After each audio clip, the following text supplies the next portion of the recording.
हरे कृष्णा। तो भक्तों, आज के इस वीडियो में हम लोग कार्तिक मास की एक बहुत ही सुंदर भगवान की जो लीला हुई है उस लीला के बारे में बात करेंगे। ये लीला कार्तिक मास के कृष्ण पक्ष में जो अष्टमी आती है, जो कि बहुला अष्टमी के नाम से जानी जाती है, उस अष्टमी को ये लीला हुई। तो इस वीडियो को पूरा लास्ट तक देखिए बिना स्किप किए हुए, क्योंकि ये जो लीला है वो राधा कुंड के प्राकट्य से जुड़ी हुई लीला है और राधा कुंड की जितनी महिमा गुणगान किया जाए उतना ही कम है। श्रील रूप गोस्वामी कहते हैं कि राधा कुंड से महान कोई तीर्थ है ही नहीं। वो कहते हैं जो वैकुंठ है जहाँ पे नारायण निवास करते हैं उससे भी महान मथुरा है, क्योंकि मथुरा में भगवान श्री कृष्ण का प्राकट्य हुआ था। और मथुरा से भी महान वृंदावन है, क्योंकि वृंदावन में भगवान श्री कृष्ण ने लीलाएं की थी। और वृंदावन से भी महान गोवर्धन पर्वत है, क्योंकि गोवर्धन पर्वत को भगवान श्री कृष्ण ने 7 दिन तक अपनी उंगली के ऊपर उठाए रखा था। और गोवर्धन पर्वत से भी महान राधा कुंड है, क्योंकि राधा कुंड को स्वयं राधा रानी ने अपने हाथों से बनाया था और भगवान को बहुत प्रिय है। इसलिए वीडियो को पूरा देखिए, लास्ट तक देखिए। चलिए फिर भक्तों शुरुआत करते हैं, कथा में प्रवेश करते हैं। तो एक बार की बात है कि वृंदावन में भगवान श्री कृष्ण राधा रानी और गोपियों के साथ रास लीला करने की तैयारी कर रहे थे। और इधर वृंदावन में एक बहुत भयंकर अरिष्टासुर नाम का असुर प्रवेश कर जाता है। उसको कंस ने भेजा हुआ था कृष्ण बलराम को मारने के लिए। अभी असुर इतना भयंकर था, ये बैल के रूप में था, मानो समझो एक पहाड़, बड़ा पहाड़ के जैसा था। उसके बहुत बड़े बड़े खुर थे और उन खुरों से चारों तरफ वृंदावन में दौड़ रहा है जोर जोर से। और वृंदावन की जितनी गायें थी, गाय बछड़े और वृंदावनवासी सभी डर रहे हैं, क्योंकि जब ये भाग रहा था तो पूरे वृंदावन में इतना कंपन हो रहा था, जैसे ऐसे लग रहा था जैसे कि भूकंप आ गया हो। और ये जोर जोर से चिंघाड़ रहा है। इसकी चिंघाड़ सुन के कई गायों के गर्भ गिर चुके थे और वृंदावनवासी घबरा रहे हैं कि ये क्या मुसीबत आ गई है। और फिर कुछ ग्वालवाल भगवान श्री कृष्ण की तरफ जाते हैं और जाके भगवान कृष्ण को बोलते हैं, कन्हैया कन्हैया बचाओ, कोई तो वृंदावन में एक असुर घुस आया है और पूरे वृंदावन में उत्पात मचाया हुआ है। भगवान श्री कृष्ण जैसे ही सुनते हैं तुरंत वहाँ से वृंदावन की तरफ आते हैं और वहाँ पर देखते हैं कि जो अरिष्टासुर था वो सारे वृंदावन में भाग रहा है और उसने सारे जो पानी के डैम वगैरह जो भी थे उनको सबको उसने तोड़ दिया और ऐसा लग रहा है जैसे वृंदावन में बाढ़ आ गई हो। और भगवान श्री कृष्ण ये सब देखते हैं तो अरिष्टासुर को जोर से चिल्लाते हैं, अरे मूर्ख, पापी हो तुम, क्यों वृंदावन वासियों को और गायों को डरा रहे हो? अगर तुम्हें लड़ना है तो मेरा मुकाबला करो।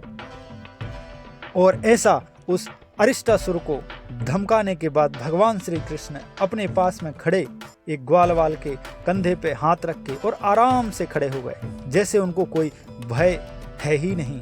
तो अरिष्टासुर ये देख के बहुत क्रोधित हो जाता है कि ये बालक मुझसे डर क्यों नहीं रहे हैं। और यह सोच के वो बहुत एकदम गुस्से में हो जाता है। उसकी आंखें एकदम लाल हो जाती हैं, मानो जैसे आग निकल रही हो उसकी आंख से, और नथुने दोनों फूल जाते हैं। और भगवान श्री कृष्ण की तरफ देखता है और जोर से भगवान श्री कृष्ण की तरफ हमला करने के लिए आगे बढ़ता है। और जैसे ही भगवान श्री कृष्ण के पास पहुंचता है, भगवान श्री कृष्ण उसको जोर से धक्का मारते हैं और अरिष्टासुर बहुत दूर जाके गिरता है। और एक ही बार के धक्का मारने में अरिष्टासुर की बहुत हालत खराब हो गई थी। और अरिष्टासुर को ये देख के और भी क्रोध आ जाता है और अब की बार और तैयारी के साथ भगवान श्री कृष्ण के ऊपर हमला करने के लिए आगे बढ़ता है। अपने सींगों को आके रखता है और भागते भागते भगवान श्री कृष्ण की तरफ जाता है। और भगवान श्री कृष्ण उसके सींगों को पकड़ते हैं और सींगों को पकड़ के उसको पटक देते हैं और सींग उखाड़ देते हैं और एक जोर से घुसा अरिष्टासुर को मारते हैं। उसको ऐसे लगता है जैसे मानो उसके शरीर के ऊपर बिजली गिरी हो। और भगवान श्री कृष्ण उसको घूसे मार के उसको पटक पटक के और सींगों से उसका वध कर देते हैं। और उसका वध जैसे ही होता है तो सभी वृंदावनवासी शांत हो जाते हैं और सभी अपने अपने घरों को चले जाते हैं। और भगवान श्री कृष्ण जहाँ पर राधा रानी थी वहीं पहुँच जाते हैं रास के लिए। लेकिन भगवान श्री कृष्ण जैसे ही पहुँचते हैं, राधा रानी बोलती हैं, नहीं नहीं, तुम हमारे साथ नहीं आ सकते रास में, क्योंकि तुम पापी हो, तुम अशुद्ध हो चुके हो, तुमने एक बैल को मारा है। तो भगवान श्री कृष्ण मुस्कुराए और बोले, वो बैल थोड़ी था, वो तो असुर था जिसको मैंने मारा है। तो राधा रानी बोलती हैं, तो क्या हुआ, असुर था तो एक बैल के रूप में ना, तुमने उसका वध कर दिया है, तुमने पाप किया है। अगर तुमको हमारे साथ फिर से आना है तो तुम्हें शुद्ध होना पड़ेगा, और शुद्ध होने के लिए तुमको जितने भी इस दुनिया के तीर्थ स्थान हैं उन सब में स्नान करना पड़ेगा। तो राधा रानी इस पृथ्वी के नहीं बल्कि इस दुनिया के, ब्रह्मांड के तीर्थ स्थानों की बात कर रही हैं। भगवान कृष्ण बोलते हैं, अच्छा ऐसा है क्या, और जोर से जमीन पे एक पैर पटकते हैं और वहाँ पे एक बड़ा सा खड्डा हो जाता है और उसमें धीरे धीरे जल भरना प्रारंभ हो जाता है, क्योंकि भगवान ने सभी तीर्थों का आवाहन कर दिया था। तो इस प्रकार उसमें जल पूरा फुल भर जाता है और भगवान श्री कृष्ण जाते हैं उस कुंड में और स्नान करके बाहर आ जाते हैं। और राधा रानी को बोलते, लो हो गया मैं शुद्ध, कर लिया मैंने सारे तीर्थ स्थानों में स्नान। तो राधा रानी बोलती हैं, नहीं नहीं, ये तीर्थ स्थान थोड़ी, हम कैसे मान लें कि ये तीर्थ स्थान है, ये तो तुमने खुद अपने हाथ से बनाया हुआ है। तभी भगवान के आवाहन से सारे जितने तीर्थ थे सब एक एक करके प्रकट होने लगे और सब अपना नाम बता रहे हैं कि मैं गंगा हूँ, मैं नर्मदा हूँ, मैं गोदावरी हूँ, मैं कावेरी हूँ, मैं समुद्र हूँ। ऐसे जितने भी तीर्थ सब एक एक करके अपना नाम बता रहे हैं। और फिर भगवान श्री कृष्ण बोलते हैं कि मैं तो शुद्ध हो गया, लेकिन तुम भी अशुद्ध हो चुकी हो, तुम्हें भी इस कुंड में स्नान करना पड़ेगा। तो राधा रानी बोलती, क्यों, मैं क्यों अशुद्ध हो गई? तो कृष्ण बोलते, क्योंकि तुमने अरिष्टासुर का पक्ष लिया है, इसके लिए तुम अशुद्ध हो गई। तो राधा रानी बोलती, हम तुम्हारे कुंड में स्नान नहीं करेंगे, हम अपना कुंड अलग से बनाएंगे, क्योंकि तुम्हारा कुंड अशुद्ध हो चुका है, तुमने उसमें अरिष्टासुर को मार के स्नान किया है।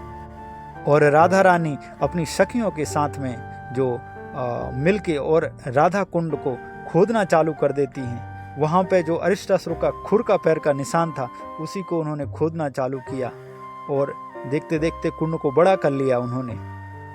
तभी भगवान श्री कृष्ण बोलते हैं कि कुंड तो तुमने खोद लिया है, अभी जल कहाँ से लेके आओगी? जल तो मेरा कुंड का ले लो। तो राधा रानी बोलती है, नहीं, हमें जल भी तुम्हारा कुंड का नहीं चाहिए, हम मानसी गंगा से जल लेकर आएंगे घड़ों में और हम उससे भरेंगे। अभी मानसी गंगा राधा कुंड से बहुत दूर थी। तभी भगवान श्री कृष्ण जो तीर्थों का जल था उनसे बोलते हैं कि तुम राधा रानी से बात करो। तो सभी तीर्थ राधा रानी के समक्ष प्रकट होते हैं और राधा रानी का गुणगान करते हैं कि हे राधा रानी, आप महान हैं, आपकी महिमा को ब्रह्मा जी भी नहीं जानते, शिव जी भी नहीं जानते, कोई भी आपकी महिमा को समझ नहीं सकता है, यहाँ तक कि भगवान श्री कृष्ण भी आपकी सेवा में लगे रहते हैं। और इस तरह से जब गुणगान करते हैं सारे तीर्थ तो राधा रानी बहुत प्रसन्न होती हैं और राधा रानी तीर्थों को बोलती हैं कि बताओ तुम्हें क्या चाहिए। तो तीर्थ वो बोलते हैं कि हमें आपकी सेवा करने का मौका दीजिए, हम आपने जो कुंड बनाया हुआ है हम उसमें आना चाहते हैं। तभी ये सुन के राधा रानी मुस्कुराई और बोली, कृष्ण ने ही तुमको भेजा होगा। तो बोली, ठीक है, आ जाओ। और ने जो कुंड बनाया था उसका नाम पड़ा था श्याम कुंड। तो श्याम कुंड का जल राधा कुंड में आना शुरू हो जाता है और इस तरह से राधा कुंड और श्याम कुंड का निर्माण होता है। और इसके बाद में राधा रानी श्याम कुंड में स्नान करती हैं और कृष्ण राधा कुंड में स्नान करते हैं। और राधा रानी वरदान देती हैं कि जो भी श्याम कुंड में स्नान करेगा वो कृष्ण की शुद्ध भक्ति पाएगा। और कृष्ण वरदान देते हैं कि जो भी राधा कुंड में स्नान करेगा वो राधा रानी की सेवा पाएगा। तो इस तरह से ये कथा थी। और सच में हमारे जैसे बद्ध जीव भगवान श्री कृष्ण की किसी भी लीला का गुणगान करने के लिए असमर्थ हैं, लेकिन हम इसलिए इन लीलाओं का स्मरण करते हैं ताकि हम हमारे हृदय को शुद्ध कर सकें। जो भी हम आचार्यों या गुरुजन से सुनते हैं उसको कॉपी करने में भी हम बहुत सारी गलतियां कर देते हैं। तो इसमें भी मुझसे कई गलतियां हो गई होंगी, उसके लिए आप मुझे क्षमा कर देना। और वीडियो अगर पसंद आया हो तो इसको लाइक और चैनल को सब्सक्राइब जरूर कर लेना। हरे कृष्णा।